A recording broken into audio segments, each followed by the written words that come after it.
예, 안녕하십니까. 최재익입니다. 예, 오늘은 회전근개 파열의 진단과 치료에 대해서 살펴보도록 하겠습니다.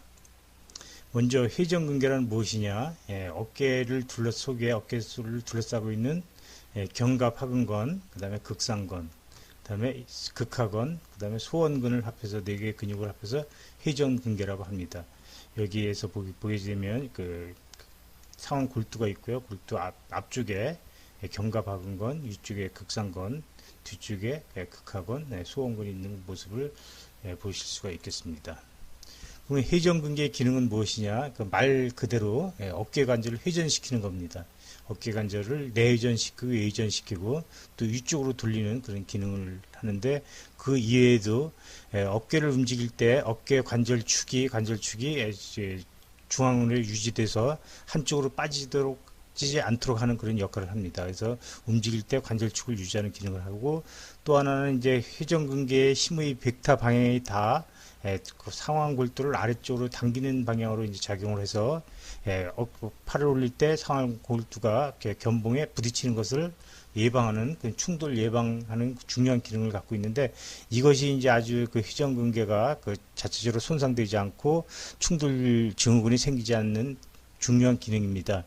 그 다음에 이제 어깨에서 이제 어깨 상완 골두를 내측으로 이렇게 당기는 힘을 작용해서 어깨가 빠지지 않도록 하는 기능을 하고 있고요. 그 다음에 어깨 연골을 이제 상완 골두 연골을 다 덮고 있어서 이제 관절의 연골 파손을 이제 손상을 예방하는 그런 역할을 하고 있습니다.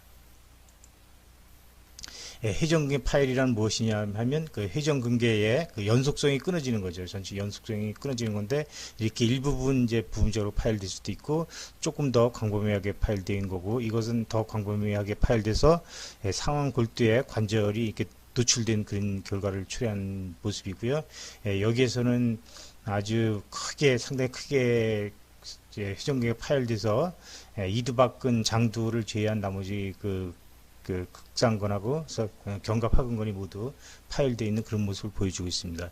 초음파를 보시게 되면 이게 극상근에 이렇게 관절축 일부가 이렇게 부분적으로 파열되다가 이것이 더 심해지면 이렇게 전층 파열이 되고 그것이 더 심해지면 파열이 돼서 이제 몸통 중앙 쪽으로 이렇게 당겨지게 됩니다. 당겨지게 되고, 더 심하게 되면 이제 당겨진 것이 심하고 거기에 물이 차여 있어서 결국 이제 관절면이 다 노출된 그런 심한 상태로 발전을 할 수가 있겠습니다. 회전근개 파열의 원인은 이제 힘줄 자체적인 요인과 그 외부적인 요인으로 이제 구분해서 말씀드릴 수가 있는데, 힘줄 자체적인 인트린직 팩터에서 가장 중요한 것은 이제 나이입니다. 나이를 먹으면서 힘줄이 약해지고 탄력성이 감소되게 되는데, 감소되게 되고, 또한 이제 힘줄의 혈류도 이제 저하가 되게 됩니다. 그리고 이제 선천적으로 힘줄이 얼마나 이제 선천적으로 튼튼하게 태어났느냐, 아니면 이제 약하게 태어났느냐, 또는 힘줄 재생이 얼마나 잘 되느냐, 잘 안 되고 있느냐, 또 이제 힘줄의 모양이 좀 두텁고 단단하게 되어 있느냐, 아니면 얇고 울퉁불퉁하게 되어 있느냐, 아니면 선천적으로 힘줄을 이루는 콜라겐 파이버들이 얼마나 단단하게 잘 배열되어 있느냐에 따라서 이제 잘 손상될 수 있는 여건인지 아닌지를 이제 선천적으로 결정이 되게 되는데, 가장 힘줄이 이제 손상이 잘 일어나는 부위를 이제 코드만이 크리티컬 에어리어라고 했는데, 이제 결국 이제 혈액순환이 가장 안 되는 부위, 힘줄의 힘줄, 그 다음에 끝에 부착부에서부터 한 1cm 근위부, 그 다음에 극상근의 내측이 이제 가장 잘 퇴행성 변화가 심하게 일어나서 거기부터 되게 이제 파열이 시작되는 걸로 되어 있습니다. 그 다음에 이제 외적인 요인으로서는 이제 팔을 올릴 때 상완 골두가 견봉에 부딪히게 되는 충돌 증후군, 니얼에는 사람이 이제 주장한 이론이 되겠습니다. 그래서 임피지먼트의 뇌의 임피지먼트 아주 유명한 이론인데, 자꾸 부딪힘으로 해서 이제 심줄이 손상되고 이제 파열에 이르게 된다라고 하는데, 임핀지는 이제 관절 외측에서 임핀지가 되는 건 익스터널 외측성 충돌 증후군, 그다음에 속에서 부딪히는 내측성 충돌 증후군, 이렇게 구분할 수가 있겠습니다. 그 의외의 외상 또는 과도한 사용, 또 이제 견갑골이 이제 그 정상적으로 움직이지 않을 때, 또는 어깨에 뭐 이렇게 미세하게 또는 크게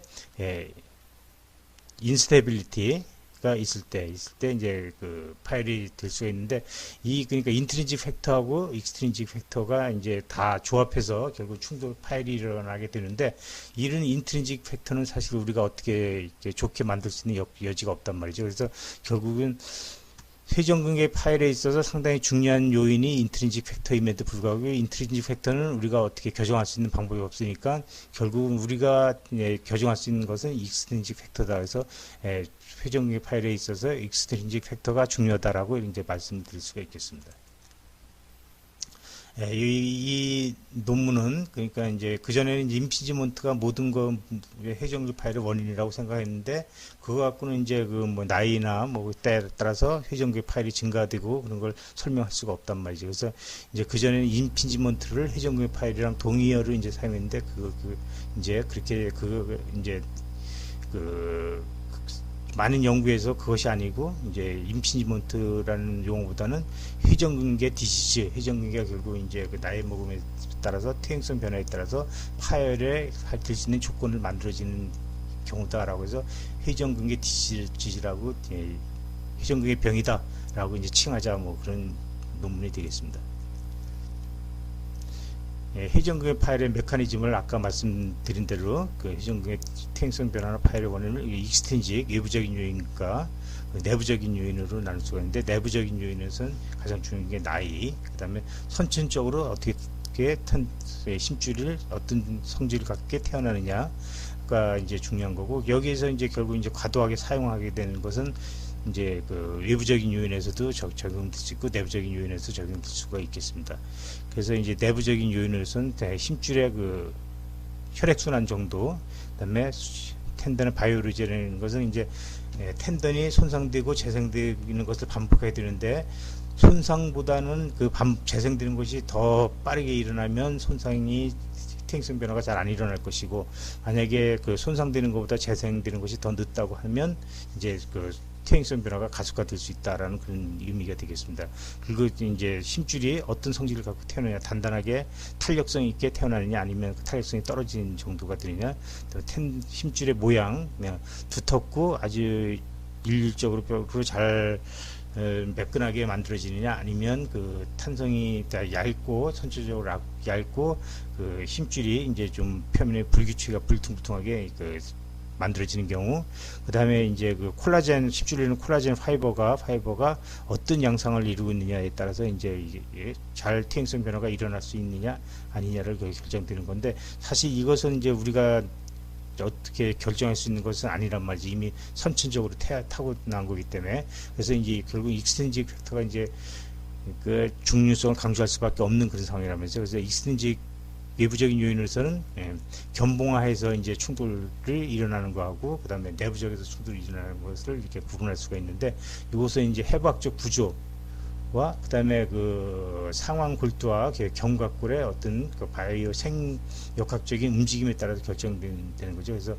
견봉 아래쪽에 이제 골극이 있거나, 그 다음에 견봉의 모양, 그 다음에 견봉세울 관절 아래쪽에 골극 같은 거가 이제 그전에 이거 많이 강조가 돼서 이것을 해결을 하려고 해서 이제 견봉 성형술이라는 걸 많이 했는데, 사실은 그렇게 견봉 성형술을 해도 안 한 사람들하고 비교해 보면 별 차이가 없단 말이죠, 결과가. 그래서 이거의 중요성을 요즘에는 그렇게 강조되지 않는 것이 일반적인 추세고요. 그 다음에 견갑골의 움직임, 어깨를 움직이게 되면 이제 견갑골이 상방으로 이제 60도 회전하고 뒤쪽으로 이제 제껴져야 되는데, 그런 것이 유기적으로 잘 일어나느냐 아니느냐. 그 다음에 이제 어깨를 올 때 휴메랄 키네매틱스라는 것은 어깨를 올리게 될 때 이제 과도하게 상완 골두가 위쪽 앞쪽으로 이동하게 되면 이제 충돌 조건이 많이 일어나서 결과적으로는 회전근개 파열이 이제 가속화된다는 것이고, 이제 견갑골의 움직임에 있어서 중요한 게 대흉근이나 소흉근의 뭐 그 길이, 대흉근이나 소흉근의 길이가 이제 너무 짧아지게 되면 팔을 올릴 때 그 견갑골이 뒤로 제껴지는 그런 기능이 안 되기 때문에 결국 이제 충돌이 많이 일어나게 되고, 그다음에 스케이플라 머슬의 이제 퍼포먼스라는 것은 이제 세라투스 안테리어 머슬이 이제 견갑골을 팔을 올릴 때 60도 상방 회전을 하게 해주는데, 이제 그것이 이제 잘 안 되면 과도하게 이제 어깨 관절에서 움직임이 커져야 되기 때문에 이제 그 충돌이 잘 일어나게 되는 것이고요. 그다음 소라식 스파인의 그 자세, 너무 이제 꾸부정하게 자세가 돼 있는 사람들은 견갑골이 상방 위측으로 이제 유치하게 되기 때문에 팔을 올릴 때 견갑골이 뒤쪽으로 제껴지는 것이 안 돼서 충돌 증후군이 잘 일어날 수가 있겠고, 그다음에 이제 어깨 관절 뒤쪽에 이제 캡슐이 너무 이제 타이트한 경우에는 팔을 올릴 때 상완골두가 위쪽으로 이제 이동하기 때문에 충돌이 잘 일어날 수가 있겠습니다. 또 가장 중요한 것은 회전근개가 손상을 받거나 아니면 염증이 있거나 하게 되면 회전근개가 이제 팔을 올릴 때 상완골두를 충돌이 일어나지 않게 아래쪽으로 당겨주는 기능을 한다고 했는데, 그것이 안 되기 때문에 이제 충돌이 잘 일어날 수가 있습니다. 그래서 이런 것은 우리가 충분히 이제 교정 가능한 부분이란 말이죠. 그래서 이제 우리가 이제 회전근개 파열을 치료하고 예방할 때는 이쪽 우리가 교정 가능한 쪽을 이제 우리가 잘 좋은 환경을 만들도록 노력해야 할 것으로 생각이 됩니다.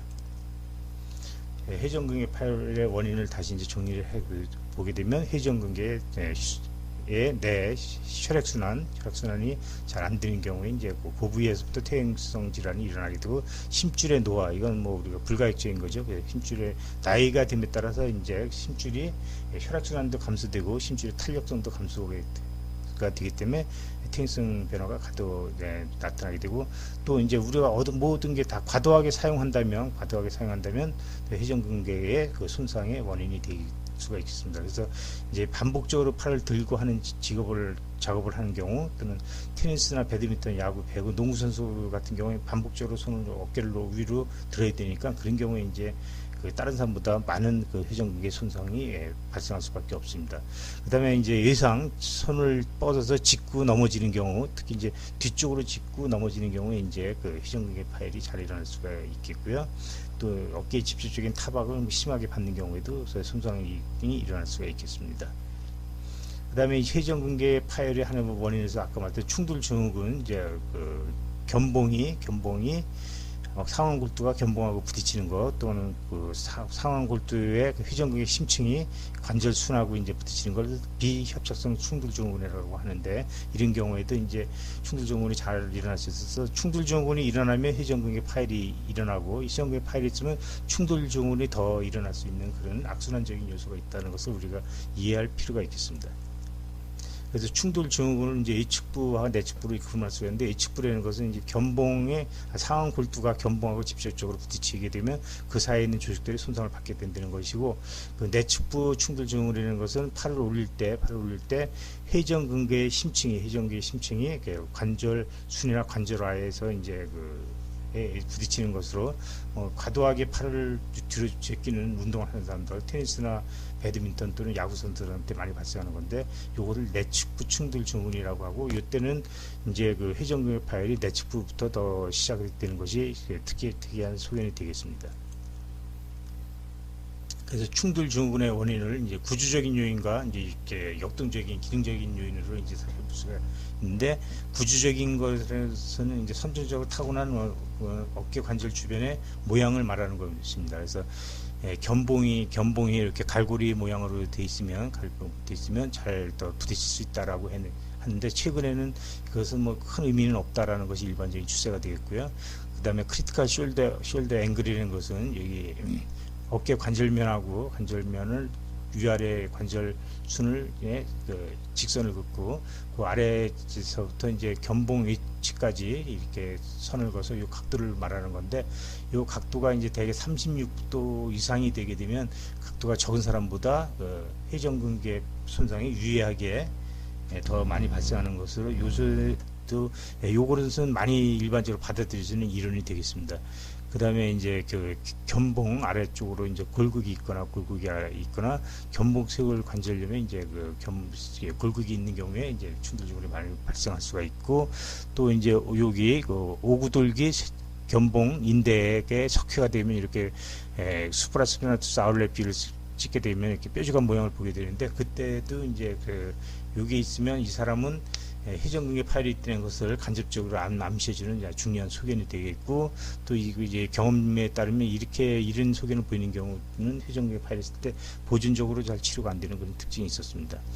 이걸 이제 구조적인 것이라고 하고, 그 다음에 기능적인 면에서의 충돌 증후군의 원인은 이게 회전근개 자체가 이제 그 손상이 있거나 기능을 제대로 못하는 경우에 잘 충돌이 일어나는 거죠. 그리고 어깨가 이제 불안정하면, 특히 이제 엔테리어 앞쪽으로 불안정하게 되면 상완 골두가 앞쪽으로 이제 빠지게 되니까 이제 앞쪽에서 이제 그 회전근개 파열 앞쪽 쪽에서 잘 발생할 수가 있겠고, 어깨 관절 뒤쪽에 관절낭이 이제 그 구축이 되게 되면, 관절낭 구축이 되면 어깨를 올릴 때 상완 골두가 이제 뒤쪽 아래쪽으로 좀 이동을 해야 되는데 이동을 못하기 때문에 상완 골두가 앞쪽 위쪽으로 이제 이동을 함으로써 충돌 증후군이 많이 발생할 수가 있겠습니다.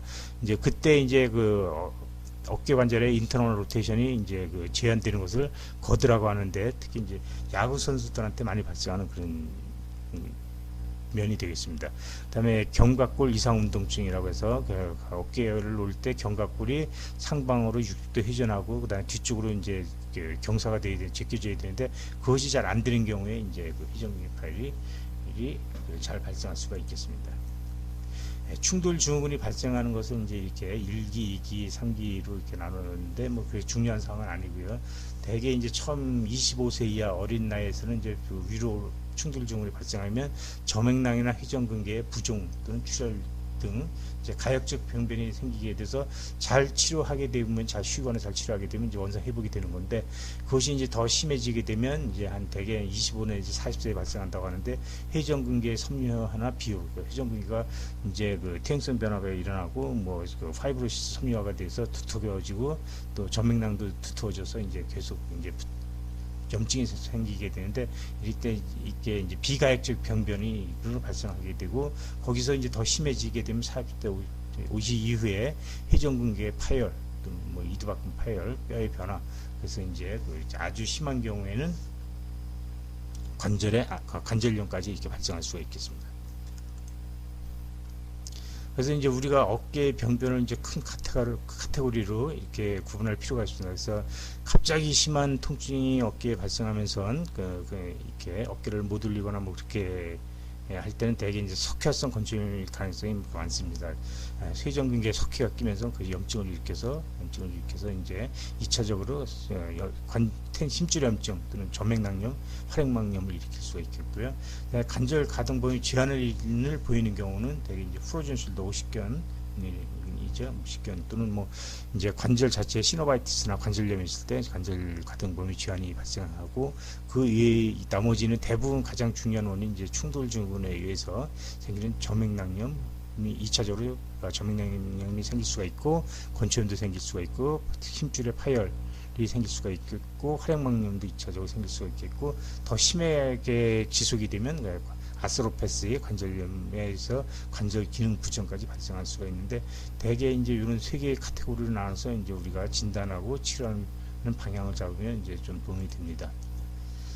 그래서 임핀지먼트 충돌 증후군이라는 것은 힘줄의 손상을 이제 내부적인 요인과 외부적인 요인으로 이렇게 나눌 수가 있는데, 내부적인 요인이라는 것은 되게 타고나는 거고, 그래서 힘줄이 이렇게 퇴행성 변화를 이렇게 되고 더 심해지면 힘줄이 파열이 되게 되면 팔을 올릴 때 상완 골두가 위쪽으로 이제 그 이동이 돼서 그 사이에 있는 물질들이 견봉을 하고 이제 눌려가지고 충돌 증후군이 일어나게 되고, 충돌 증후군이 일어나면 그것이 그 자체가 또 이렇게 회전근개 손상을 유발해서 이제 또 충돌 증후군이 더 가속화되는 그런 악순환의 고리를 형성한다는 것을 꼭 우리가 이해할 필요가 있겠고요. 충돌 증후군은 이렇게 구조적인 요인에 의해서도 발생할 수가 있고 그거가 아니고 기능적인 요인에 의해서도 발생할 수가 있는데, 구조적인 요인보다는 대개 기능적인 요인이 더 중요한 역할을 하기 때문에 우리가 충돌 증후군이 있을 때 이제 그 치료 방법으로서 이제 견봉 성형술을 시행하는 것은 그냥 보존적 치료와 하는 거와 수술하는 것을 장기적으로 비교해 보면 별 차이가 없다. 그래서 이제 그것은 큰 의미가 없다는 것이 일반적인 견해입니다. 충돌 증후군은 이제 초음파를 볼 수가 있는데, 견봉 위쪽에 이렇게 탁축자를 놓고 팔을 올리게 되면 견봉하고 이제 상완골두가 여기 접촉을 하면서 견봉 위쪽에 이렇게 수액저류가 이제 발생한 것을 보면 이게 충돌 증후군이 발생하고 있다라고 하는 것을 우리가 초음파 사진으로 볼 수가 있겠습니다. 그리고 그런 경우에 보게 되면 대부분 이렇게 정맥낭염 어떤 회전근개 파열을 같이 보이고 있는 경우가 일반적인 경우가 되겠습니다. 요거 이제 충돌 증후군이 이제 어깨 앞쪽에서 심층에서 이제 발생하는 것을 본 모습인데, 견갑하근건을 관찰하면서 팔을 외전 내전을 시키게 되면 동영상으로 보시겠습니다.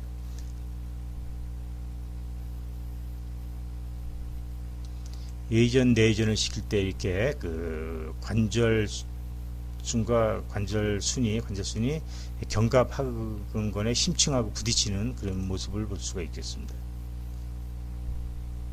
이렇게 부딪히는 그런 모습을 볼 수가 있겠습니다.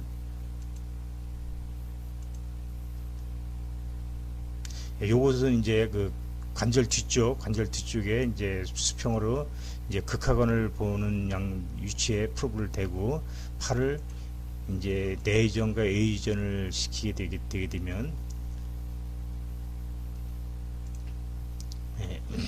관절순이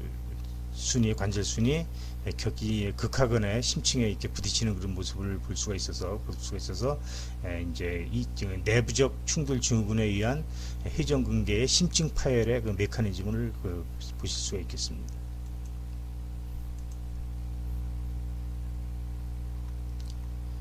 그러면 이제 회전근개가 어떤 사람은 회전근개 파열이 잘 되고, 그럼 회전근개 파열이 있을 때 어떤 요인에 의해서 주로 파열이 일어나느냐 이제에 대한 연구인데, 일본에서 시행한 연구가 되겠습니다. 그래서 평균 57.9세에 683명 1366개의 숄더를 관찰을 했더니 전체적으로 이제 20.7% 약 20%에서 회전근개 파열이 관찰이 되었고요. 그다음에 이제 어깨가 아픈 증상이 있는 사람들에서는 한 36%가 이제 회전근개 파열이 관찰됐고, 증상이 없는 사람에서도 16.9%의 회전근개 파열이 관찰됐습니다. 그래서 그럼 어떤 사람들한테 회전근개 파열하고 관계 있는 인자가 무엇이냐를 살펴보니까, 과거에 의상의 병력, 그러니까 의상이 상당히 중요하다는 거죠. 그다음에 회전근개는 주로 우성수, 많이 사용하는 우성수에 발생했고, 또 나이하고 상당히 관계가 있더라. 얘가 이제 밝혀졌습니다. 그래서 회전근개 파열의 가장 중요한 요인들을 꼽아 본다고 하면 의상, 그다음에 우성수, 그다음에 나이인데, 어느 쪽 손을 사용하느냐, 또 나이를 먹지 말자, 이거는 우리가 어떻게 결정할 수가 있는 건 아니고, 여기서 이제 그나마 그래도 좀 결정하는 건 의상인데, 의상도 자기가 의상을 받고 싶어서 받는 건 아니니까, 결론적으로 이제 회전근개 파열에 관계되는 인자 중 우리가 교정할 수 있는 것은 사실 거의 없다라고 말씀드릴 수가 있겠고요. 그 다음에 이제 담배를 많이 피우는 경우, 그 다음에 선천적인 요인도 관여하더라고요. 왜냐면 한쪽 팔이 아픈 사람은 한 5년 후에 악화될 확률이 한쪽 팔이 아프지 않은 사람보다 더 많더라. 그런 거고, 그 다음에 콜레스테롤이 조절이 안 되는 경우에 또 이제 회전근개 파열이 좀 약간 증가되는 경향을 보이더라. 그런 연구가 되겠습니다. 콜레스테롤은 우리 몸 어디든지 심줄에, 특히 아킬레스건에서도 이제 기능 부전을 많이 일으키는 걸로 되어 있어서 심줄에 하고 상당히 관계가 있는 것으로 되어 있습니다. 그 회전근개 파열의 그 병력적 기전을 보게 되면, 아까 이제 충돌 주문에서 이제 인트리지 내부적인 회전근개 파열의 내부적인 요인, 외부적인 요인, 그 다음에 외부적인 요인인데 그 내부적 충돌 주문이 이렇게 구분을 할 수가 있다고 말씀드렸습니다. 그래서 내부적인 요인에서는 결국은 이제 그 퇴행성 변화가 텐던에서 손상되는 그 속도보다 힐링 속도가 이제 재생되는 속도가 낮게 되면 결국은 퇴행성 변화가 일어난다. 이제 그런 메커니즘이고, 이때는 대개 심줄의 그 심부나 또는 심줄의 중간 부위, 중심부에 에서 발생하는 그 손상은 이게 인트린직 요인으로 대개 이제 설명이 될 수 있다라는 것입니다. 그 외부적인 요인에 의해서 되는 것은 이제 결국은 견봉하고 사이에서 자꾸 눌려 충돌 주문에 의해서 외부적 충돌 주문에서 이제 그 심줄이 파열이 되겠고, 이때는 심줄의 그 저맥낭측, 외측, 표측의 이제 파열은 이걸로 이제 설명을 할 수가 있고요. 그다음에 내부적 충돌 증후군이라는 것은 이제 결국 이제 과도하게 그 사용을 하게 되면 그 글레노이드 관절순 관절화가 이제 그 회전근개하고 이제 주식적으로 부딪혀서 파열이 일어나는 건데, 요것은 이제 관절에 이제 그 인스테빌리티가 있거나 아니면 과도하게 이제 많이 드는 운동선수들 같은 경우에 그 발생하는 심층 관절 측 파열을 이런 메커니즘으로 설명을 할 수가 있겠습니다.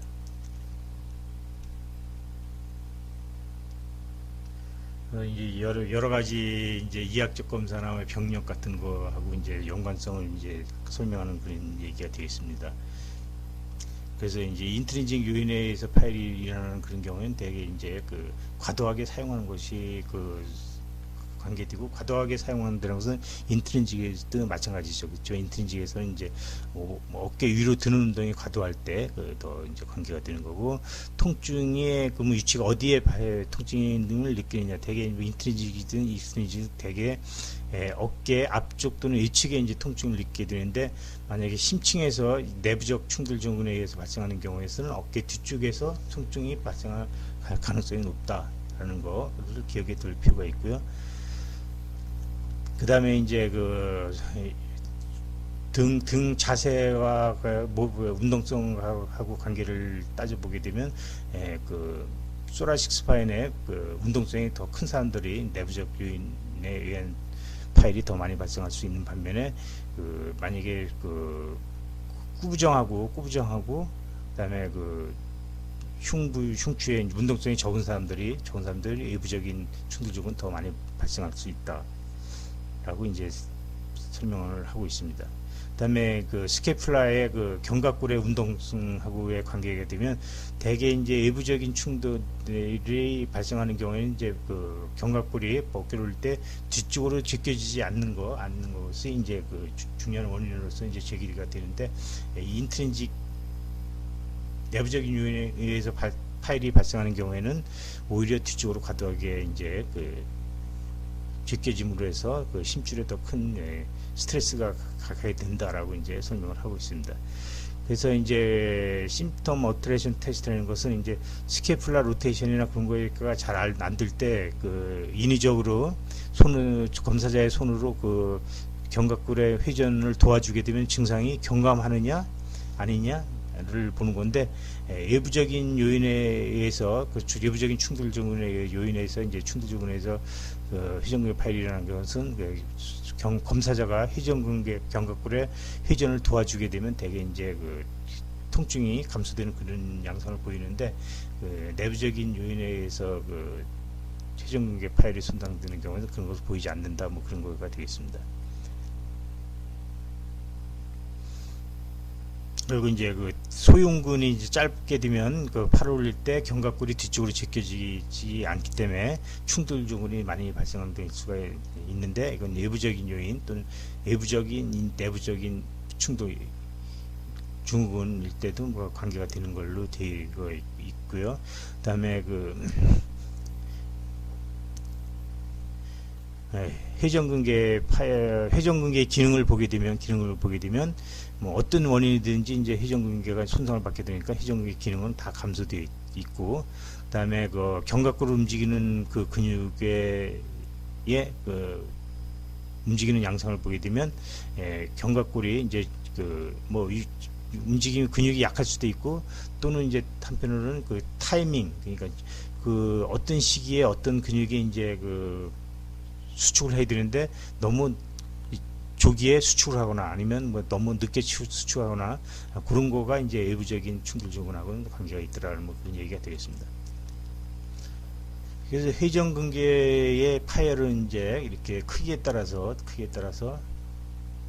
앞뒤 크기죠. 앞뒤 크기에 따라서 스몰 1cm 이하, 그 다음에 미디엄 중간 한 3cm, 1cm부터 3cm까지, 그 다음에 대형 파열은 3cm부터 5cm까지 하고, 5cm 이상을 이제 매시브 티어 이렇게 이제 인위적으로 나누는데, 요거를 나누는 이유는 이제 그거에 따라서 이제 뭐 이렇게 치료 방향이나 또는 수술의 결과가 좀 다르기 때문에 그렇게 나누게 되는 것이고요. 그 다음에 회전근개 파열이 일어나게 되면 이제 여기서 끊어지니까 극상근이 몸 중심 쪽으로 이렇게 당겨지게 됩니다. 당겨지게 되는데, 당겨진 정도가 어느냐에 따라서 스테이지 1, 2, 3로 나누게 되는데, 스테이지 3라는 것은 그 관절면까지 이제 그 당겨진 것이 스테이지 3가 되겠고, 이제 관절면까지 당겨지게 되면 이것을 이렇게 수술해서 당겨서 여기다 붙이기 어렵기 때문에 이제 수술할 때 수술하기 어렵고, 수술을 하더라도 이제 재파열도 많고 후유증도 심하다라는 그런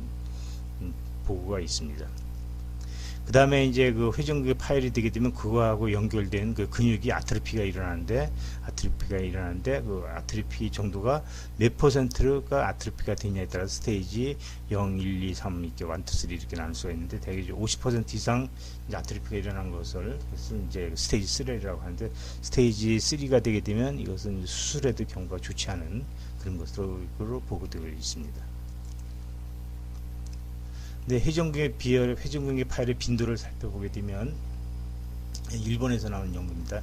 양측 모두 파열이 없는 평균 나이는 48.7세다. 7세고, 한쪽에 파열이 보이는 평균 나이는 58세, 그다음에 양측 모두 파열이 보이는 평균 나이는 67.8세, 그래서 48세, 58세, 68세 이렇게 이제 기억을 해두시면 되겠습니다. 그래서 결국은 이게 이제 나이가 관계돼서 나이가 따른 퇴행성 변화와 관계되기 때문에 이런 나이하고 아주 밀접한 관계를 보이는 것이고, 회전근개 파열은 여기 그 대개 이제 크리티컬 에어리라는 거죠. 이두박근에서부터 내측으로 15cm 되는 부위, 그 다음에 관절 측면, 그 다음에 그 부착 부위에서부터 10cm 정도 그 근위부에서 잘 발생할 수가 있는 것이 되겠고요. 그다음에 회전근개 케이블이라고 해서 회전근개 속에서 이렇게 케이블처럼 회전근개 전체를 연결해주는 케이블이 있는데, 이것이 이제 그 손상을 받게 되게 되면 이제 꼭 반드시 이제 수술을 해줘야 되거나 아니면 그 보존적 치료에서 그 치료 효과가 떨어지는 그런 걸로 되어 있습니다. 회전근개 파열의 빈도를 또 일본에서 연구해서 살펴봤는데, 평균 69.5세 날 환자들을 이제 살펴보니까 이제 풀시크니스 전층 파열이라는 일이 평균 22%가 있었고, 증상이 없는 사람에서도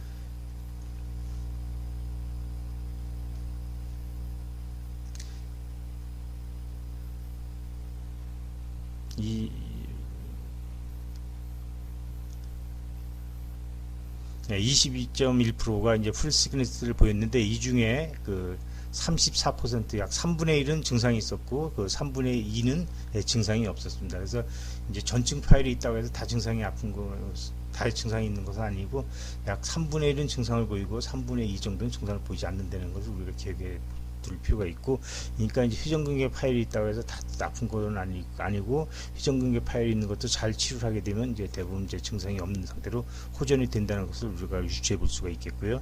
그다음 나이별로 보게 되면 50대에서는 한 10.7%, 10% 정도, 60대에서는 한 15%, 그다음에 70대에서는 25%, 그다음에 80대에서는 36%에서 결국 50대에서는 10%, 60대에서는 15%, 70에서는 20 5% 이렇게 약 나이가 10년씩 증가됨에 따라서 10%씩 증가되는 것을 알 수가 있겠고요.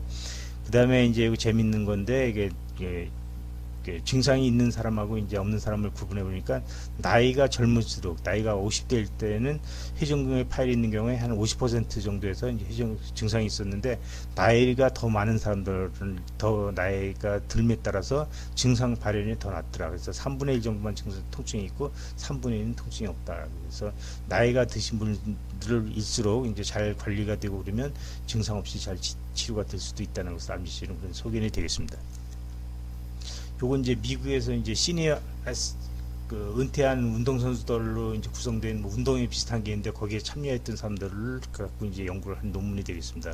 그래서 이제 평균 70대, 60대부터 84세의 평균 70세 나이를 쭉 이제 검사 참가한 사람들 검사를 해봤더니 정상적 소견을 보이는 경우는 한 14.5%, 14.2% 그러니까 14% 정도, 15% 정도 있고, 그다음에 텐던의 힘줄의 퇴행성 변화를 보이는 거 16%, 그다음에 부분적 파열이 48%, 거의 과반수가 부분적 파열을 보였죠. 그다음에 전층 파열을 보이는 것이 또 21%에서 전반적으로 한 70% 정도가 이제 부분 파열 내지 전층 파열을 보였는데, 그 중에서 이제 정상적인 사람들에서는 한 사람이 통증을 호소해서 5% 정도, 그다음에 부분 파열인 경우에는 한 32%, 전층 파열인 경우에도 25% 정도만 통증을 보였다. 그래서 그러니까 이걸 볼 때 이제 파열이 심하다고 해서 꼭 통증이 심한 거는 아니고, 그다음에 파열이 안 심하다고 해서 뭐 이렇게 통증이 안 심한 건 아니기 때문에, 이제 통증이 있다는 것은 이제 회전근개 이상이 있다는 것을 암시해주는 소견이지만, 통증이 반드시 파열의 중증도를 반영하지 않더라는 그런 얘기가 되겠고요. 그다음에 이런 속계 기능적인 평가를 해봤을 때 기능적인 평가는 회전근개 파열의 중증도 심한 정도를 반영하지는 않더라. 그러니까 다른 말로 하게 되면 파열이 심하다고 해서 어깨의 기능이 꼭 많이 떨어지는 것은 아니더라라는 것을 보여주는 그런 소견이 되겠습니다. 회전근개 파열의 자연 경과를 살펴보게 되면 증상이 없는 전층 파열 환자의 한 과반수가 2.8년을 추적 검사를 봤더니 증상이 발현했고요. 그 다음에 증상이 없는 전층 파열 환자 68명을 2년 추적 경과를 해버리니까 과반수 50%에서는 증상이 발현이 되었고, 과반수에서는 증상 발현이 없었습니다. 그리고 이제 증상이 발현인 사람들은 파열이 23% 커져서 증상 발현하고 파열이 증가된 것은 밀접한 관계가 있다. 그러니까 이제 증상이 없던 사람이 증상이 발생하면 이것은 파열이 커졌을 가능성이 있기 때문에 잘 검사하고 관리가 되어야 된다는 결론이 되겠습니다. 그래서 증상 발현이 있는 사람들은 상완골두의 상방전이와 관련이 있고, 상방전이는 크기에 비례한다. 그러니까 증상 발현이 있는 사람들은 어깨를 올릴 때 어깨가 위쪽으로 움직이는 것이 더 심해졌다는 거죠. 그러니까 그거를 잘 컨트롤하는 것이 필요하다는 것을 암시해주는 소견이 되겠고, 증상이 있는 환자들은 팔을 올릴 때 극상근, 극하근, 상승모근의 활성도가 높았다. 그러니까 여기서 이제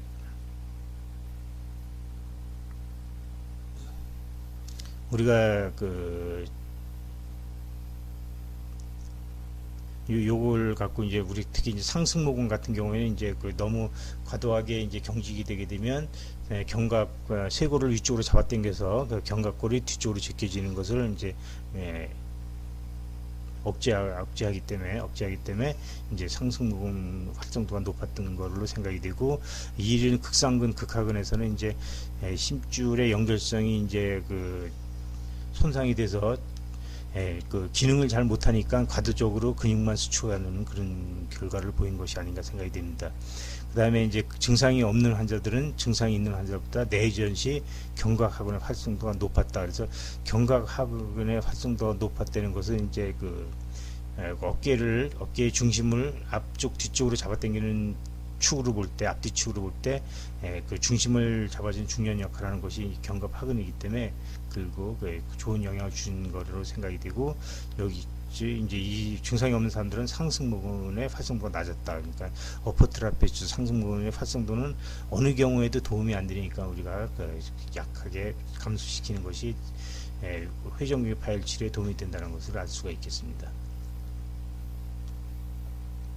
이건 이제 회전근개 파열이 있는 사람들을 보존적으로 치료하고 이제 그 검상 논문이 되겠는데, 이제 회전근개 파열이 있는 사람들을 이제 수술을 거부하는 경우에는 이제 3개월 이상 된 전층 파열을 회전근개 파열이죠. 전층이 회전근개 있는 환자들을 수술을 거부하는 경우에는 이제 3개월 동안 이제 보존적 치료를 해서 통증이나 기능에 별 이상이 없으면 보존적 치료 성공 그룹으로 이렇게 놓고, 그 사람들은 이제 5년간 이제 쭉 추적 검사를 해왔습니다. 그랬더니 그 사람들 중에 84%가 이제 그 응답을 해서 추적 검사를 할 수가 있었는데, 그 중에 75% 사람들이 대부분 5년 후에도 별 이상 없이 잘 지내고 있었고, 그 중에서 일부 이제 3명의 환자가 이제 중간에 증상이 더 심해져서 수술을 받았습니다. 수술 받고 그 사람들의 이제 수술 받은 환자의 그 회전근개의 기능 척도를 보니까 100점 만점에 83점을 보였습니다. 83점을 보였고, 그 다음에 그 수술한 사람들의 이제 점수는 89점에서 별 차이가 안 난단 말이죠. 5년 지났을 때. 그래서 5년 뒤에 그 미리 수술한 사람들하고 또는 중간에 아파서 수술한 사람들하고 해서 비교해 보니까 어깨 회전근개 기능의 척도에 별 차이가 없더라는 것이 이제 중요한 소견이 되어 있고, 그래서 결국 이 저자들은 회전근개를 보존적으로 치료해도 이제 별 무리 없이 잘 유지가 된다라고 적하고, 어떤 연구자들은 회전근개를 보존적으로 치료하게 되면 적절하게 치료할 수 있는 기회를 놓치는 수가 있다라고 주장을 하지만, 그것은 큰 의미가 있는 것이 아니다라고 이제 주장을 하고 있습니다. 그다음에 여기서 이제 회전근개 파열이 있고 이제 증상이 없는 사람들을 3년 동안 추적 검사를 했습니다. 3년 동안 추적 검사를 했더니 36% 50명 중에 18명 36%에서 이제 그 증상이 발현을 했는데, 증상 발현을 한 사람들은 보니까 이제 대개 그 회전근개 파열이 많이 증가된 경우에 증상 발현해서, 증상이 발현된 그러면 3년 동안 10mm 정도 파열이 증가되어 있고, 증상이 없는 사람은 3.3mm 정도가 이제 파열이 진행됐습니다. 그다음에 그 증상 발현군에서는 특히 이제 그 회전근개 파열이 있는 근육의 아트로피, 위축이 심했고, 그다음에 팻 디제너레이션도 뭐 비슷한 개념이죠. 이제 그렇게 근육이 이제 지방으로 치환되는 그런 경우인데, 그것이 심했고, 그다음에 그 이두박근 장두에 손상이 병변이 있는 경우에도 증상이 많이 발현했다. 그래서 이두박근 장두의 병변, 그다음에 그 회전근개 파열의 증가, 그다음에 근의 위축이나 그 지방 대체가 이제 증상 발현에 하고 이제 관련이 많기 때문에 이런 것들은 이제 잘 관리해 주려고 노력하는 것이 필요하겠습니다. 그래서 이제 여기서는 결과적으로 이제 그 보존적 치료를 하려면 이런 정보를 환자들한테 이제 잘 제공해서 환자가 적절한 선택을 해야 된다라고 이제 주장을 하고 있습니다. 요건 이제 여러 가지 논문을 리뷰한 그런 최근 논문이 되겠는데요. 심줄이 2.8년 동안 이제 팔로우했을 때 심줄이 증상이 태어가 증가되는 것이 49%인데, 그것은 핸드 도미넌스, 그러니까 어느 쪽을 많이 사용하는 쪽에 그 태어가 발생한 경우에는 이제 태어가 손상이 커질 가능성이 많다라는 것이 되겠고, 그다음에 이제 부분 파열인 경우에는 2년 내지 5년 동안 이제 더 악화될 가능성이 한 35%, 그다음에 전축 파열일 경우는 50%였다라고 하고, 그다음에 이 논문에서 이제 새로운 증상이 발생하는 것이 46% 거의 비슷하지 아까 50%랑. 그래서 그것은 이제 직업적인 그 손을 사용할 수 있는 여건 할 수밖에 없는 그런 거하고, 파열의 그 증가라고 증상 관련이 뭐 관계가 있었다. 아까 그 먼저 나왔던 거랑 비슷한 경우가 되겠습니다. 그 다음에 그 로테이터 케이블이 인택트한 경우에는 대개 그 파일 증가가 앞 뒤쪽으로 이제 그 증가가 되는 반면에 로테이터 케이블이 이제 그 손상된 경우에는 뒤쪽으로 이제 파일이 진행되더라, 뭐 그런 얘기가 되어 있고요. 그다음에 그 근육의 이제 팻 디제너레이션, 지방으로 치환되는 경우는 이제 전층 파열에서만 발생하는데, 대개 나이 많은 라지 테어, 큰 파열에서 이제 많이 발생하고, 그 파열이 증가되는 경우, 처음에 파열 크기가 15mm 이상인 경우에는 잘 발생하더라. 그다음에 그 극상관의 앞쪽 부분이 이제 먼저 파열된 경우에는 팻 머슬 디제너레이션이 발생하더라, 뭐 그런 얘기가 되겠습니다. 그래서 이제 그 보존적 치료를 하는 데 있어서 실패할 확률이 높은 그 어떤 지표가 있느냐를 찾아봤더니, 환자가 이제 보존적 치료에 대해서 기대가 낮은 경우, 그다음에 액티비티 환자가 과도하게 팔을 많이 사용해야 되는 경우, 그다음에 담배를 피는 것이 이제 중요한 인자가 돼서, 이제 그런 경우에는 이제 그 8년 추적 검사에서 8mm 정도가 이제 증가됐더라, 뭐 그런 것이 되겠습니다. 그리고 이제 그 중에 보존적 치료한 이런 요인을 갖고 있는 사람들 중에서 반 정도는 이제 굿 프로그노시스에서 푸어 프로그노시스 리페어로 이제 바뀌었다는 것은 뭐냐면, 이제 그 리페어, 수술해서 경과가 좋을 만한 여건이 수술해서 경과가 좋지 않을 여건으로 바뀌었다는 그런 말이 되겠습니다.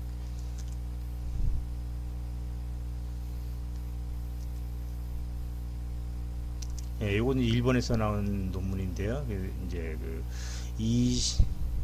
283 숄더를 이제 풀시그니티어를 이제 추적 검사를 쭉 해봤더니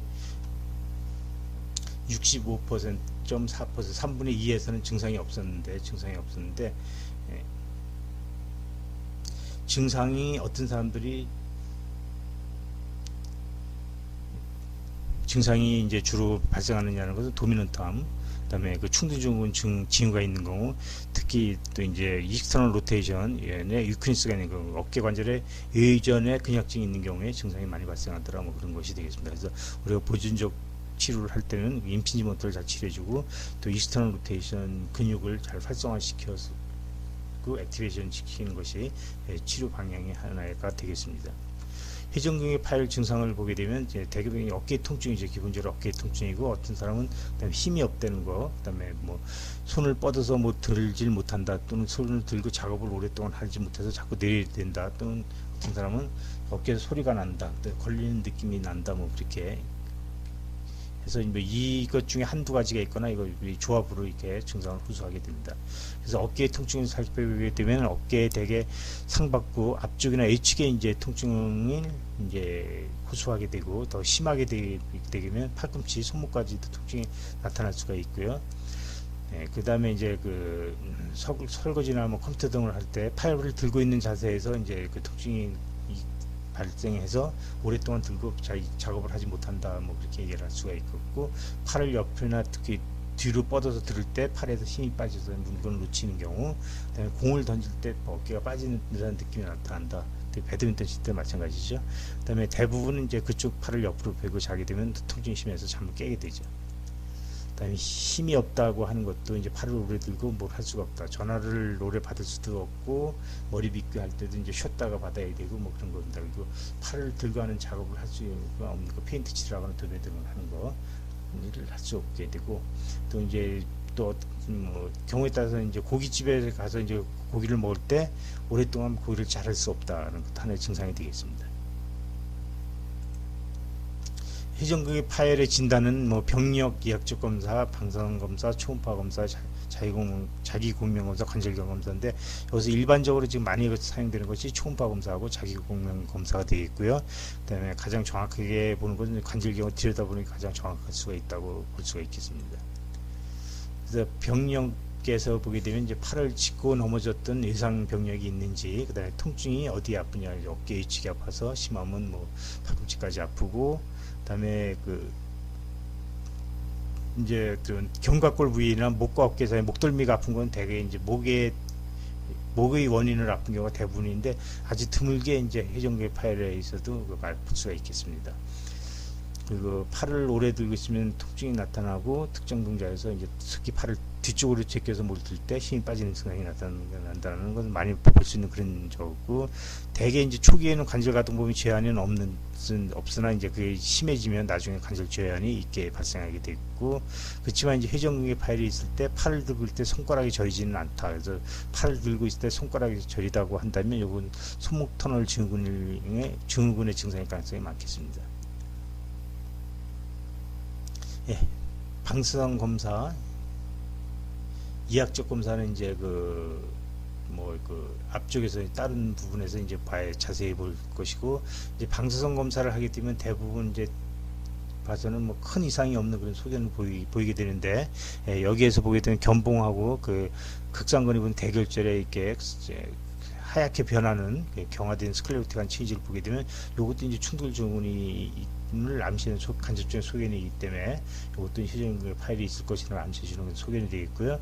특히 여기 이제 견봉 아래쪽에 검병쇄골 인대 부착부에 이렇게 골격이 보이는 경우, 또는 거기가 이제 뾰족하게 골격이 형성된 경우에도 이것도 회전근개 파열이 있을 가능성을 암시해주는 그런 소견이 되겠고요. 그다음에 극상근 부착부의 뼈가 울퉁불퉁하게 보이는 경우, 또 이제 이것도 회전근개 파열을 암시해주는 그런 소견이 되겠습니다. 회전근개 파열이 있으면 여러 가지 치료를 할 수가 있는데, 먼저 이제 심줄 손상을 예방하는 것이 이제 아주 중요한 거가 되고, 반복적으로 손을 드는 작업을 최대한으로 줄이도록 노력해야 되고, 이제 약물 치료를 시행할 수 있겠고, 그다음 물리 치료와 운동 치료로 도움을 받을 수가 있겠고, 그럼에도 불구하고 계속 통증이 지속되는 경우 이제 주사치료도 염증을 가라앉히는 주사치료, 그다음에 힘줄을 강화시키는 증식 치료나 그런 치료를 같이 시행할 수 있고, 또 최충격파 치료를 해서 힘줄의 기능을 강화시키고 힘줄 자체를 치료할 수가 있겠고, 그럼에도 불구하고 자꾸 증상이 재발하거나 그럴 경우에는 수술 치료로 이제 도움을 받을 수가 있겠습니다. 회전근개 주사 치료는 이제 관절 증상이 나타나는 것을 잘 판단해서 관절 강내에 주사를 할 수가 있겠고, 점액낭 내 주사를 해서 일단 통증을 줄인 후에, 그다음에 힘줄 기능을 향상시키기 위해서 검 부착부에 주사를 해서 건 부착부의 주사는 증식 치료나 PRP 등을 시행할 수가 있겠고요. 또는 일시적으로 통증을 많이 경감시키기 위해서 신경 차단술을 시행할 수가 있겠고, 또 유발점 주사도 이제 통증을 조절하는 데 큰 도움이 될 수가 있겠습니다. 여기에서 보게 되면 이 같은 환자인데요. 보면 이제 견봉쇄골 관절염이 있고 골격이 보이고, 초음파에서도 견봉쇄골 관절염 보이고, 서비칼 경추 MRI에서 보게 되면 목 디스크가 보이고, 그다음에 척수증까지 심해서 보이고 있고요. 초음파 검사상 관절 내 수액저류 물이 찬 것이 보이고, 극상근 파열된 것이 보이고, 견갑하근근 파열이 보입니다. 그러면 이 환자한테 어디부터 치료를 해야 될지 병변이 넘어와서 상당히 헷갈리게 되는데, 이때 주사치료 부위를 결정하는 것은 제 경험에 따르면 이학적 검사가 가장 중요하다. 이학적 검사에서 이제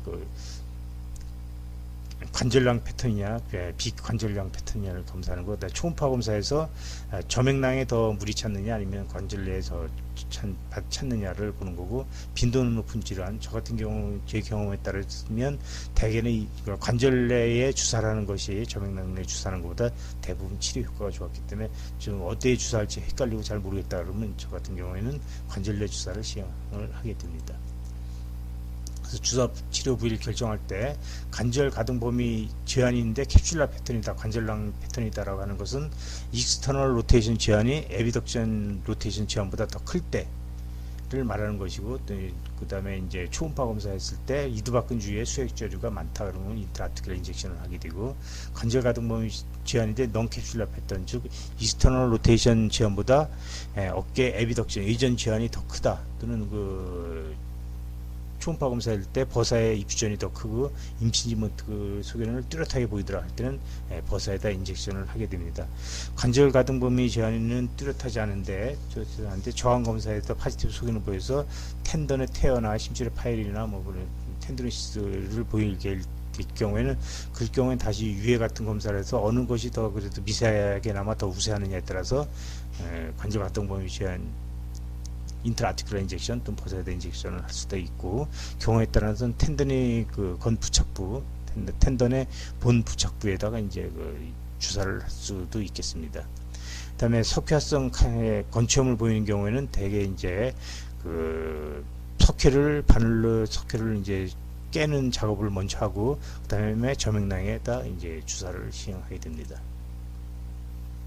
요건 인트라아티큘러 관절 내 관절 주사를 하는 방법인데, 앉아서 하는 방법입니다. 요건 이제 견봉의 뒤쪽 견봉의 포스트리 앵글을 확인하고 거기서 1cm 아래 1cm 아래에서 주사를 바늘을 삽입해서 어디로 주사 바늘이 진행하느냐면 앞쪽에 코라코이드 프로세스 오구돌기를 향해서 이제 그 주사 바늘을 진입시켜서 주사 바늘이 뼈하고 닿게 되면 그것을 유지하면서 인젝션을 하게 됩니다.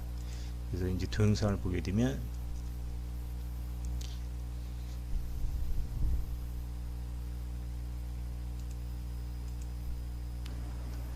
여기 그 견봉 아래쪽 1cm 아래에서 이제 주사 바늘 부착 부위를 확인해서 거기 진입해서 주사 바늘이 오두들기를 향해서 이제 진입한 다음에 본터치가 유지하면서 인젝션을 하게 되는 겁니다. 그래서 이제 주사하고 나서는 몇 번 이렇게 약이 골고 퍼지도록 어깨에 운동을 시켜줍니다. 그렇지만 이렇게 앉아서 이제 주사를 하는 경우에는 이제 그 페인시약, 그러니까 통증 때문에 놀래서 뭐 어지럽고 또는 경우에 따라서는 약간 이제 쓰러지거나 뭐 그런 경우도 있거든요. 그래서 이제 그 모든 주사치료는 저 같은 경우는 다 누워서 합니다. 이것은 엎드려서 하는 경우인데, 엎드려서 할 때도 견봉의 포스트 앵글을 확인하고 거기서 1cm 아래에서 코라코이드 프로세스를 향해서 진입하면 무난하게 안전하게 관절 내 주사를 시행할 수가 있겠습니다. 요건 이제 초음파 검사를 해서 초음파를 보면서 하는 주사하는 방법인데, 여기에서도 이제 그 팔을 인터널 로테이션 시키는 것이 중요하다. 인터널 로테이션 시켜서 이제 주사바늘을 이제 초음파를 보면서 하는데, 이렇게 앉아서 주사하는 경우에도 주사를 맞고 나서 또는 주사 중에 어지럽고 그런 경우가 있기 때문에 지금 저 같은 경우는 다 모든 주사는 누워서 시행을 하게 됩니다. 그래서 옆으로 누운 상태에서 프로브를 위아래를 대서 이런 모양을 찾게 됩니다. 모양을 찾아서 어디에 위치해서 가장 주사를 하면 요 부위에 잘 갈 것인가를 찾아서 그 부위를 표시하고 이제 그 소독을 하고, 주사바늘 대개 수직으로 이제 진입을 시키면 대개 요런 초음파에서는 요런 45도 정도 견갑골이 이제 앞쪽으로 45도 기울어져 있기 때문에 이렇게 주사바늘은 요런 식으로 진입하는 것을 관찰할 수가 있습니다. 또 요 자세도 요런 그림이 잘 안 나오면 경우에 따라서는 팔을 옆에다 놓고 충분히 팔을 인터널 로테이션 시켜서 이제 찾기도 합니다. 요 자세를 찾기도 하고, 그래서 이제 초음파를 보면서 바늘을 쭉 해서 들어가는 것을 확인하고 이제 인젝션을 하게 되는데, 주사를 하다 보면 주사바늘은 정확히 관절 내에 들어갔는데 이제 그 주사약이 잘 안 들어가는 경우도 있습니다. 그럴 때는 주사기를 조금씩 돌려가지고 주사기를 돌려서 이제 그 주사바늘 베벨이 그 관절 연구라고 탁 접착이 안 되게 조금씩 돌려서 하다 보면 잘 쑥 들어가게 됩니다. 그리고 거기를 찾게 되고, 이제 초음파되고 주사바늘 인젝션 할 때 주사바늘이 또 안 보이는 경우가 있거든요. 주사바늘이 안 보일 경우에는 대개 이때 이제 주사바늘을 찾으려고 프로브 삼축자 자체를 이동하게 되면 그 주사바늘 절대로 못 찾습니다. 그때는 이제 대강의 위치는 좀 정확히 된 거기 때문에 이제 그 주사 탐축자를 이동하는 것이 아니라 탐축자를 다리 쪽, 머리 쪽으로 조금씩 경사를 시켜서 저 주사바늘을 찾으면 이제 정확하게 찾을 수가 있겠고, 이제 동영상으로 확인을 보시게 되면 그 주사할 부위를 확인해서 이제 그 소독을 하고요. 네, 많이 안 아프니까 일단 다시 프로브를 대고 놀라지 마시고요. 피부를 들어갈 땐 빠르게 빠르게 찔러서 들어가고요. 그래서 쭉 가고 주사바늘 그 속으로 들어가는 것이 확인이 됩니다. 그래서 주사바늘 들어가고 이제 주사를 하니까 주사약이 관절내로 퍼지는 것이 이제 보이게 됩니다. 그리고 관절낭이 쭉 벌어지게 되죠. 벌어지는 것을 확인할 수가 있습니다. 이제 경우에 따라서는 이렇게 관절량이 크게 벌어지지 않고 주사약만 관절 속으로 흐르듯이 퍼지는 거, 그런 것만이 이제 관찰될 수도 있고요. 또 주사약이 들어가는지 좀 애매하고 그럴 때는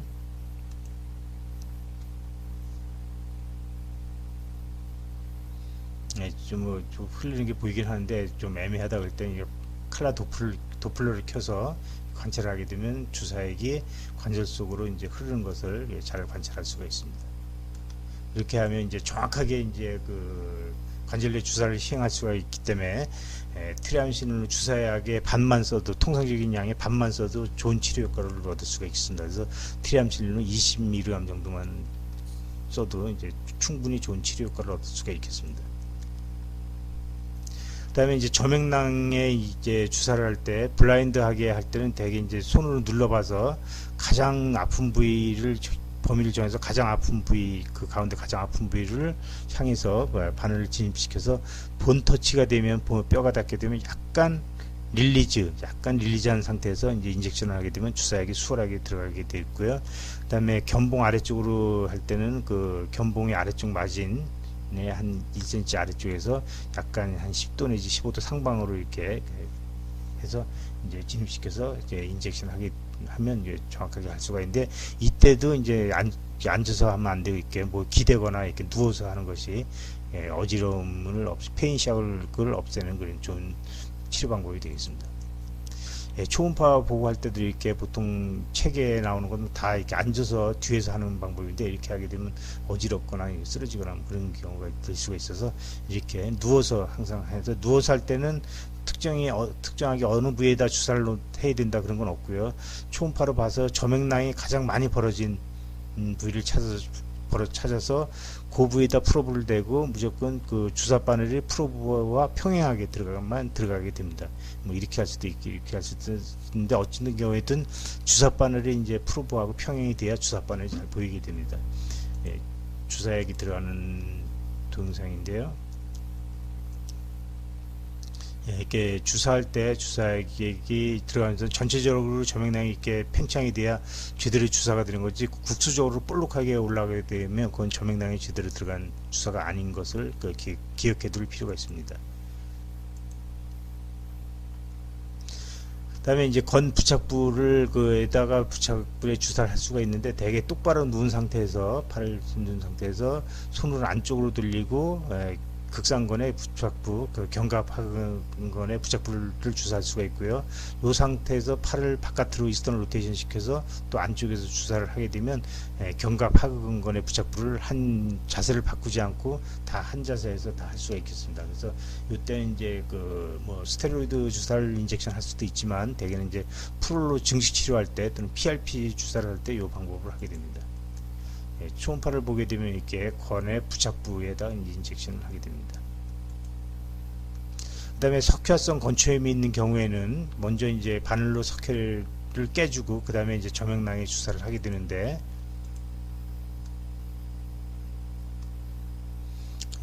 여기 주사바늘이 저명낭이 있죠. 저명낭에 주사바늘이 들어가서 이렇게 여러 군데 자꾸 찔러서 석회에다 이제 뭐 흠집을 낸다라고 생각을 하시면 되겠습니다. 이렇게 여러 군데 찔러서 해주고, 그 다음에 이제 조명낭에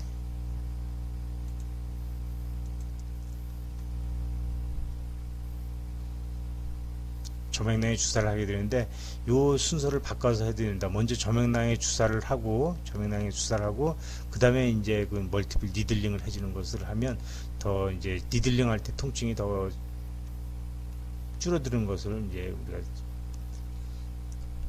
관찰할 수가 있습니다. 그러니까 반대로 하는 것이 더 좋은 경우가 대부분이니까 이제 최근엔 거의 지금 반대 순서로 하고 있습니다. 이 환자분 견갑하근건에 이렇게 큰 석회성 건초염이 있습니다. 롱기트럴 스캔한 거고 트랜스버스 스캔했을 때 이제 본 모습인데, 이런 경우에 이제 밤에 어깨가 갑자기 아파, 이유도 없이 아파서 한잠도 못 자고 어깨 이렇게 끌어안고 오는 분들이죠. 그래서 이제 니들링하고 했더니 일주 후에 석회가 거의 다 없어진 그런 모습을 보여주고 있습니다. 그리고 이제 이렇게 통증이 이제 경감된 후에는 이제 회전근개의 기능을 향상시키는 치료를 해야 되는데, 그 대표적인 것이 증식치료가 되겠습니다. 증식치료가 돼서 대개 이제 어깨에서 증식치료 주사 부위는 회전근개 인서션 부위, 극상근 인서션 부위, 극하근 인서션 부착 부위, 그다음에 견갑하근건 부착 부위를 기본으로 해주고요. 그다음에 앞쪽에 엔테리어 포스테리어 관절낭, 뒤쪽의 관절낭을 이제 반드시 포함시킵니다. 그 다음에 경우에 따라서 코라코이드 프로세스에다 인젝션해서 여기 이제 팩토라리스 마이너의 활성을 기능을 떨어뜨리는 그런 목적으로 하고요. 그 다음에 이제 견봉쇄골 관절도 이제 중요한 역할을 하기 때문에 거기도 이제 퇴행성 변화가 있는 경우에 거기도 해주고, 그 다음에 수페리어 라브룸에도 이제 주사를 해주게 됩니다. 주사를 할 수가 있고, 그 다음에 스케플라 스파인의 어퍼트랍 상승모근 또는 견갑하근건의 이제 부착 부위를 따라서 통증 있는 부위에다 해줄 수가 있고요. 또 경우에 따라서는 견갑하근건의 견갑골 앞쪽에다도 이제 해줄 수가 있겠습니다. PRP 주사라는 거 이제 상당히 효과가 좋다고 저는 생각을 하는데, 이제 요즘에 이제 뭐 여러 가지 보험적인 그런 문제로 사용을 많이 못하지만 이제 상당히 더 좋은 효과를 보여주고 있다라고 저는 생각을 합니다. 이 환자분 이제 PRP 주사를 했습니다. 여기 이제 회전근개 파일이 있고, 이제 건부착부에 뼈도 울퉁불퉁하고 이렇게 해서